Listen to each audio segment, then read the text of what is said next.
Mouth wash ഉപയോഗിച്ചാൽ വായുനാറ്റം മാറുമോ? പലപ്പോഴും പേഷ്യൻസ് വന്നിട്ട് പറയാറുണ്ട്, ഞാൻ 2 മാസമായിട്ട് കണ്ടിന്യൂസ് ആയിട്ട് മൗത്ത് വാഷ് ഉപയോഗിക്കുന്നു, പക്ഷെ എന്നിട്ടും വായുനാറ്റം മാറുന്നില്ല. അപ്പൊ അതുകൊണ്ട് തന്നെ എനിക്ക് മറ്റുള്ളവരോട് സംസാരിക്കാനും ഒക്കെ ഭയങ്കര ബുദ്ധിമുട്ടാണ് എന്നുള്ളത്. വായുനാറ്റം എന്തുകൊണ്ട് ഉണ്ടാവുന്നു എന്നുള്ളത് ആദ്യം മനസ്സിലാക്കണം. കാരണം അതിൽ 2 കാരണങ്ങളുണ്ട്. ഒന്ന് ലോക്കൽ ആയിട്ടുള്ള കാരണങ്ങളാവാം, അതായത് നമ്മുടെ വായിൽ അടിഞ്ഞിരിക്കുന്ന അഴുക്കുകൾ, അതല്ലെങ്കിൽ നമ്മുടെ മോണയിൽ ഉണ്ടാവുന്ന എന്തെങ്കിലും അസുഖങ്ങൾ, ഇതൊക്കെയാവാം ചിലപ്പോൾ വായുനാറ്റത്തിനുള്ള കാരണം. അതുമല്ലെങ്കിൽ സിസ്റ്റമിക് ആയിട്ടുള്ള കാരണങ്ങളുണ്ട്. അതായത് നമ്മളുടെ ഇപ്പോൾ വയറിൽ ഡൈജഷൻ ശരിയല്ലെങ്കിൽ ചിലപ്പോൾ നമുക്ക് വായുനാറ്റം ഉണ്ടാകാനുള്ള സാധ്യതയുണ്ട്.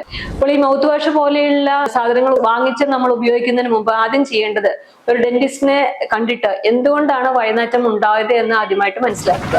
അതായത് ഇപ്പോൾ നമ്മുടെ വായിൽ അധികമായിട്ട് അഴുക്കടിഞ്ഞിട്ടാണ് വായുനാറ്റമെങ്കിൽ നമുക്ക് അതായത് ക്ലീൻ ചെയ്ത് കഴിഞ്ഞാൽ തന്നെ നമ്മുടെ വായുനാറ്റം മാറും.